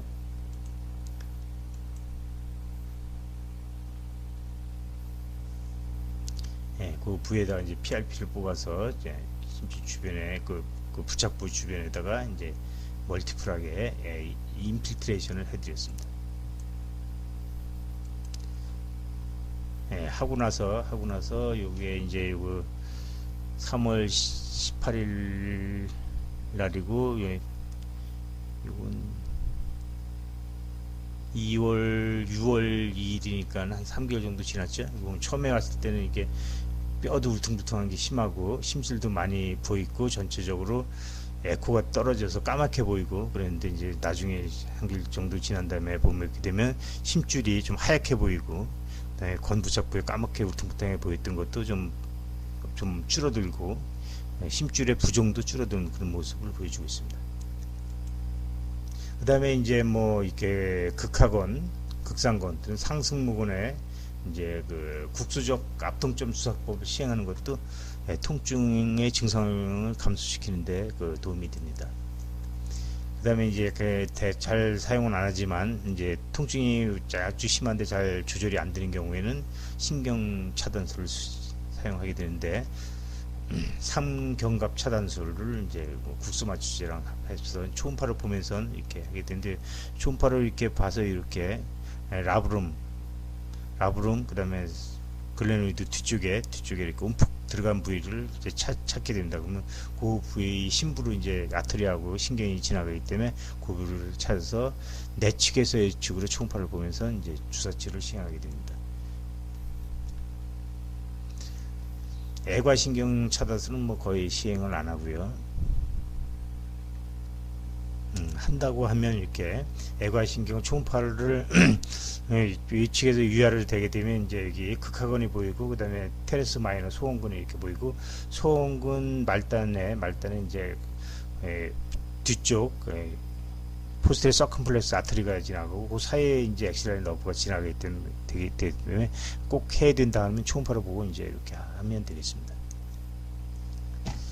회전근개 파열의 운동치료에 대한 논문인데요. 그 회전근개 파열이 있을 때 운동치료를 어떤 생각을 갖고 어떤 방향을 해야 될 것을 신가를 보여주는 그런 좋은 논문이 되겠습니다. 그 세라투스 안테리어 전거근에 그 근약증이 있는 경우에는 스케플라 어버드 로테이션이 이제 60도 일어나야 되는데 그것이 안 일어나고, 그 다음에 스케플라의 뒤쪽으로 틸트, 뒤쪽으로 경사, 기울어짐이 안 일어나게 되죠. 그래서 세라투스 안테리어는 약해졌으니까 이제 강화시켜 줘야 되는 거고, 그 다음에 상승모근이 이제 그 과도하게 활성화되게 되면 클레비클을 위쪽으로 당겨서 견갑골이 이제 뒤쪽으로 그 기울어지는 것을 억제하기 때문에 상승모근은 대부분의 경우에 기능을 약화시켜주는, 이완시켜주는 치료를 해야 되겠습니다. 그 다음에 그 소흉근이 이제 타이트하게 된 경우에는 견갑골을 앞쪽으로 이제 길어지게 또는 안쪽으로 인터널 로테이션을 유발해서 견갑골이 이제 뒤쪽으로 제껴지는 것을 방해를 한단 말이죠. 그래서 소흉근은 항상 그 타이트해서 문제가 되니까 이완시키는 방향으로 이제 해줘야 되는 거고요. 그다음에 포스테리어 캡슐이 이제 그 타이트한 경우에는 팔을 올릴 때 상완 골두가 뒤쪽 아래쪽으로 이동해야 되는데 그 이동을 못하니까 앞쪽 위쪽으로 이제 올라가서 충돌의 조문이 발생된단 말이죠. 그래서 포스테리어 캡슐은 항상 그 이완을 시켜줘야 되는 그런 구조물이고요. 다음에 로테이터 커프의 기능이 떨어지게 되면 팔을 올릴 때 로테이터 커프가 상완 골두를 견봉에 부딪히지 않게 아래쪽으로 당겨주는 역할을 하는데 그것을 못하니까 이제 부딪히게 되니까 로테이터 커프는 항상 그 기능을 강화시켜주는, 향상시켜주는 방향으로 운동 치료를 시행해야 되겠고요. 팩토랄리스 메이저가 이제 그 강화가 되게 되면 너무 타이트하게 되게 되면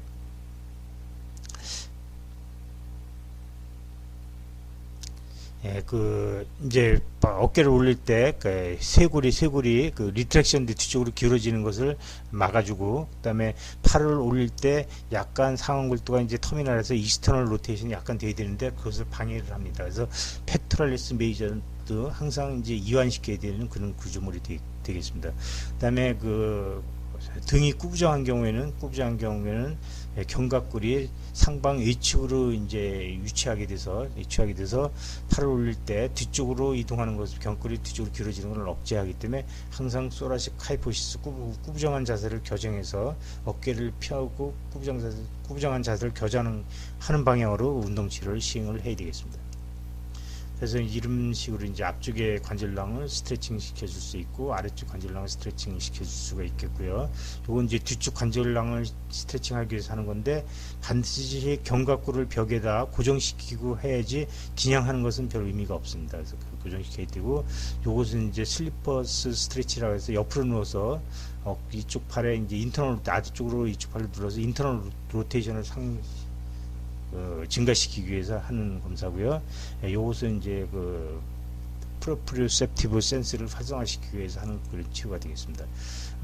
소흉근을 스트레칭 하는 방법은 이렇게 혼자서 이렇게 문턱 같은 데다 대고 하는 방법이 있고, 치료사가 이제 그 매니플레이션해서 하는 방법이 있고, 또 누워서 이렇게 할 수도 있는데, 여기서 가장 좋은 방법은 이제 혼자서 하는 방법이 가장 논문에서 효과가 좋았다고 하는데, 그것은 이제 아마도 혼자서 하는 것은 자주 규칙적으로 할 수가 있기 때문에 좋은 치료 효과를 보는 것이 아닌가 이렇게 추정이 됩니다.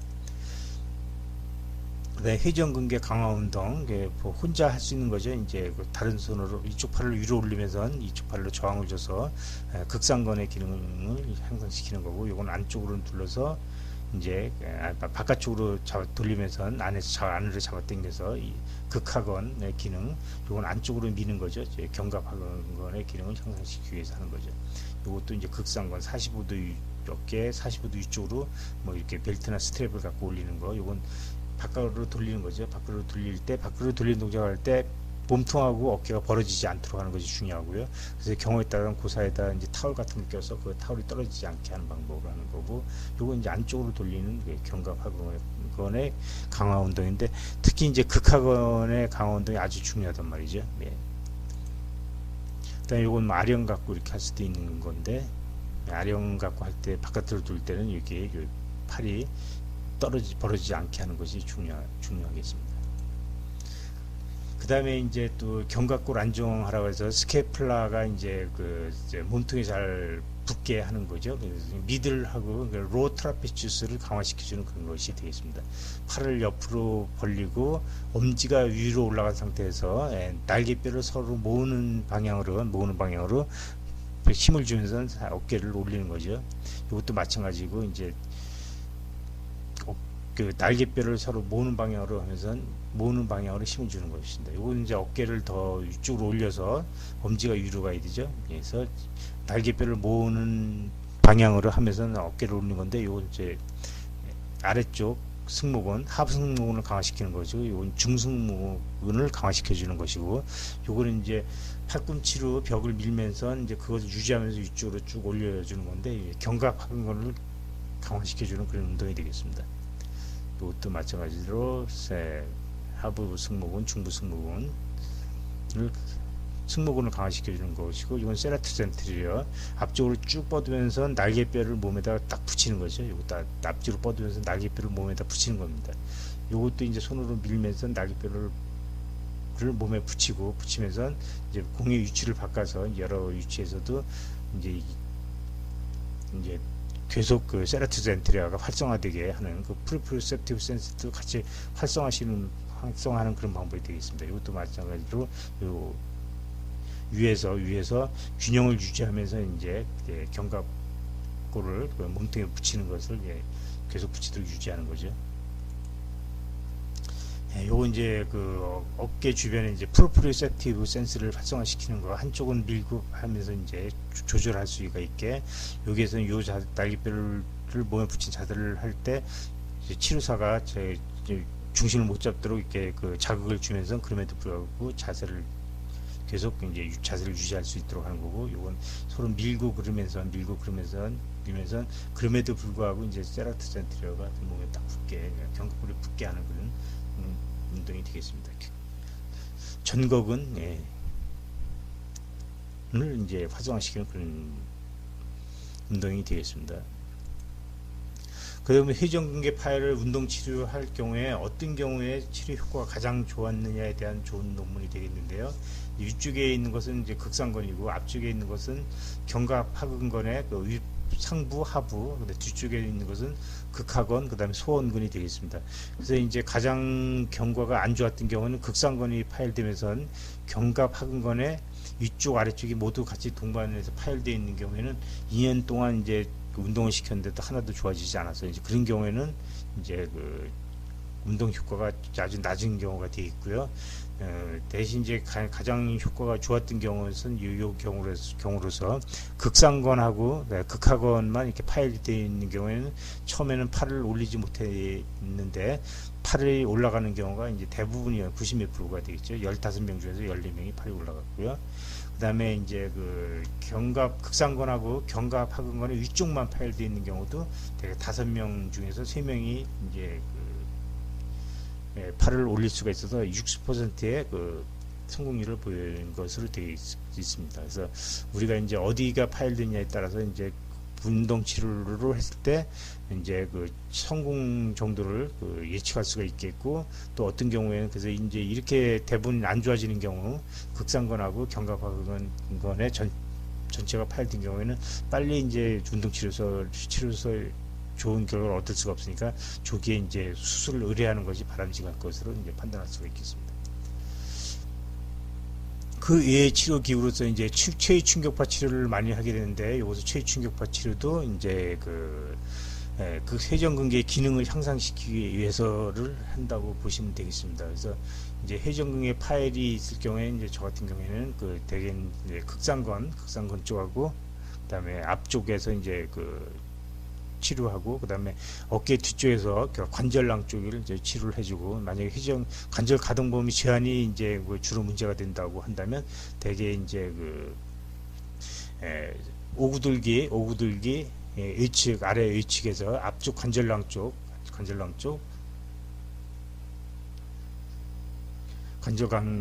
쪽 또는 이제 관절 가동범위 제한이 심한 경우에는 대개 이제 코라쿠 휴메랄 리가멘트의 문제가 타이트니스나 비유가 주된 원인이기 때문에 그쪽을 타겟으로 해서 한 2분의 1 전체 치료량의 2분의 1 그쪽에다 치료하고 나머지 2분의 1은 뒤쪽 관절낭 쪽으로 치료를 해주게 됩니다.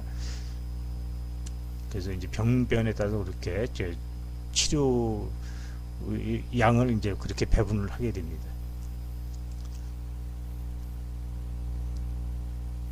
그래서 보존적 치료에 대해서 영향을 주는 요인이 무엇이냐를 이제 관찰을 해봤습니다. 일본 사람들이 이제 연구를 한 논문인데요.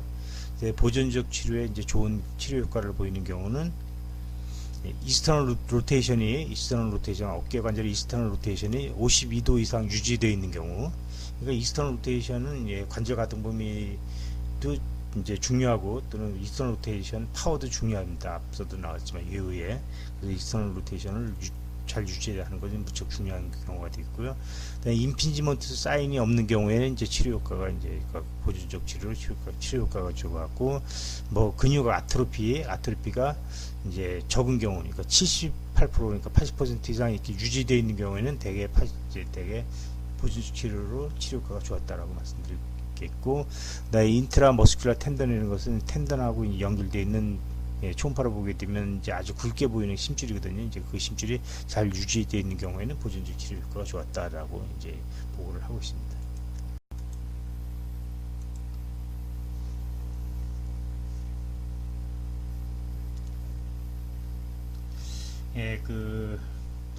여기에서는 이제 평균 나이 62세 의 회전근개 파열 환자를 보존적으로 치료해서 13년 동안 이제 추적 검사를 했습니다. 그래서 보니까 결론적으로 이제 90% 환자들이 14년 후에 통증이 없거나 또는 약간 통증이 있는 상태로 유지되었고, 70% 이상 사람들이 일상생활에 별 지장이 없었습니다. 그래서 상당히 이제 보존적 치료 효과가 좋았다라고 이제 판단이 되었는데, 그렇지만 나이가 젊은 사람일수록 이제 추후에 아주 심각한 통증이 발생하는 경우가 더 많았다라고 이제 보고하고 있습니다. 그래서 이제 나이가 어릴수록 보존적 치료에 더 반응이 더 경과가 더 안 좋을 수 있다는 거, 그거는 이제 이전의 연구에서도 다 확인이 되었습니다. 그 이전에 말씀드린 논문에서도 나이가 들수록 증상이 없는 회전근개 파열이 더 많았다 그랬죠. 그래서 50대에서는 한 50%가 회전근개 파열 환자 중 50%가 증상을 보였는데, 60대 이상에서는 회전근개 파열 환자의 3분의 1만 증상을 보였다라는 건 다른 논문들하고도 이제 비슷한 경과를 보고가 되어 있습니다. 여기에서도 이제 51명의 61개의 숄더 회전근개 파열을 있고 평균 나이는 60세였습니다. 그래서 23년 동안 이제 추적 검사를 했는데, 이 환자들은 대개 5mm 또는 그 이상 전층 파열을 보이는 그런 환자들이었습니다. 그래서 23년 동안 이제 추적 검사를 해보니까 49%에서 태어가 파열이 증가되었고 8%에서는 감소되었고 43%에서는 이제 별 변화가 없었습니다. 그래서 파열이 증가된 사람들은 대개 중간에 통증이 있을 경우하고 통증이 발생한 거하고 이제 관련성이 있었고, 파열의 크기, 나이, 성별, 또 의상에 의한 파열, 또는 양측성 파열하고는 아무 상관이 없었습니다. 그리고 2, 3년 중에 25%에서 새로운 파열이 발생했습니다. 그래서 이제 여기서도 이제 결론적으로 이제 보존적 치료에서도 그래도 양호한 후전을 보이는데, 중간에 이제 통증을 보이는 경우에는 파열이 증가되는 경향이 있으니까 그것도 잘 관찰을 하거나 이제 관리가 되어야 된다라고 이제 보고하고 있습니다. 회전근개 파열의 수술 치료의 적응증은 이제 뭐 여러 가지 얘기가 있을 수가 있는데, 일반적으로 이제 가장 중요한 것은 이 레버시블 체인지가 발생하기 전에 수술한다. 그래서 이 레버시블 체인지라는 것은 수술하기도 어렵고 수술해도 이제 경과가 안 좋은 상태가 되기 전에 수술한다는 그런 거가 되겠습니다. 그래서 이제 65세 이상에서 증상이 있는 전증 파열은 대개 이제 수술하게 되는데, 그것도 이제 그 크기에 따라서 이제 결정할 수가 있겠고, 그 다음에 이제 급성 파열, 뭐 젊은 사람에서 급성으로 다쳐서 파열된 것은 대개 이제 4개월 이전에 수술하는 것이 경과가 좋다라는 보고가 있기 때문에 조기에 수술하는 걸로 되어 있습니다. 그리고 이제 최근에 파열이 있으면서 기능 상실이 있는 경우, 뭐 어깨를 못 든다 하는 경우, 또는 이제 보존적 치료에 전혀 반응이 없이 통증이 지속되는 경우는 적극적인 수술 치료에 적응증이 되겠습니다. 그리고 이제 로우 리스크 이레버시블 체인지라는 것은 이제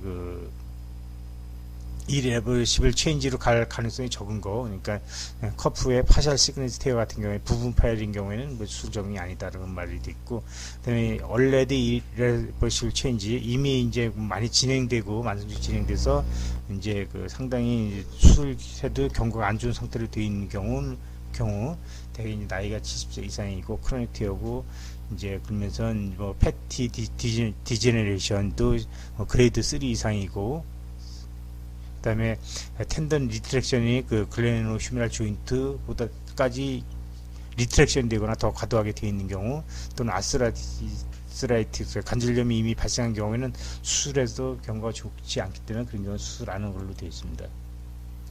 그래서 이제 여기에서 보게 되면 이제 논 오퍼레이티브 치료, 그러니까 텐디나이티스 파열이 아닌 경우, 부분 파열인 경우, 그다음에 전증 파열이라도 1cm 이내, 그다음에 조기에 수술을 고려해 드리는 경우는 급성 파열 대개 있는 경우고, 그다음에 만성 파열인데 젊은 65세 이하, 그렇죠. 그렇지만 이제 1cm 이하인 경우에는 이제 예외로 할 수도 있다라는 거고, 이제 이런 경우에는 이제 또 역시 이제 크로닉 테어면서 나이가 많은 경우, 그다음에 아까 이 리퍼러블 테어로 이미 진행되어 있는 경우에는 이제 수술을 안 한다는 거죠. 이 환자를 보게 되면 이제 회전근개 파열이 있어서 보존적 치료를 해냈던 환자인데, 보게 되면 2012년 6월 달에 치료해서 치료 경과가 좋았습니다. 근데 조금 한 8개월 정도 지나서 2013년 2월 달에 다시 통증이 있어서 했는데, 회전근개 파열은 이미 뭐 전증 파열이 심하게 있었던 거니까 뭐 그렇게 심하게 진행됐다고 볼 수는 없지만 약간 그래도 좀 진행된 그런 모습을 보이고, 그 후에 또 6개월 후에 8개월 후에 또 그래도 잘 치료가 됐는데 8개월 후에 또 와서 이제 통증 때문에 내원했는데, 보면 이렇게 본의 이레귤러리티가 좀 발생했죠. 그래서 이 환자를 보게 되면 이렇게 코라코 휴메랄 리가멘트의 카시피케이션이 심하게 있는 환자입니다. 그래서 이렇게 코라코 휴메랄 리가멘트 카시피케이션 있는 환자는 대개 보존 치료에서 이제 아주 좋은 효과를 보이지 않는 것 같습니다. 그래서 저 같은 경우는 이렇게 코라코 휴메랄 리가멘트 카시피케이션이 보이는 경우는 대개 조기에 이제 수술을 권고를 하고 있습니다.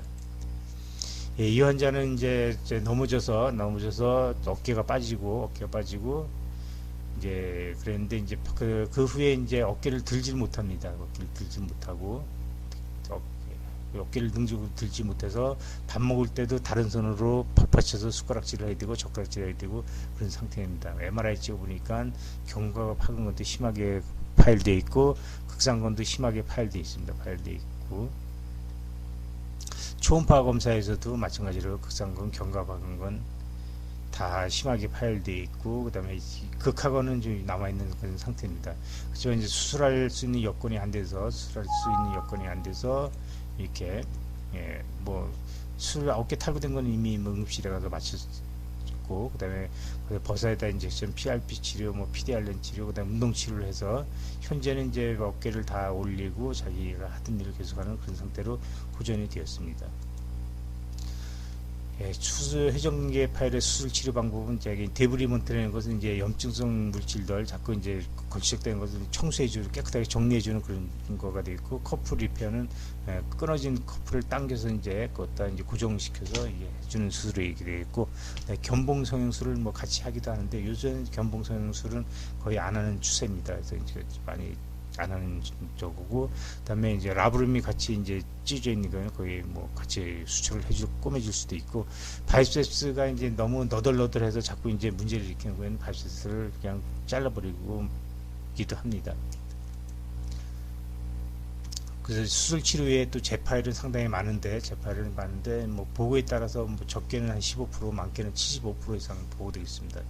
그래서 이 보고에서는 이제 55%가 재파일이 되어 있는데, 재파일 되는 그 경우는 어떤 경우이냐고 보면, 텐던이 이제 많이 당겨져 있는 경우, 2mm 이상 당겨져 있는 경우, 그다음에 견봉하고 이제 휴메랄 헤드 상완골두 간격이 좁아져 있는 경우, 이제 6.8mm 이하로 좁아져 있는 경우는 재파일이 많았다는 거. 그리고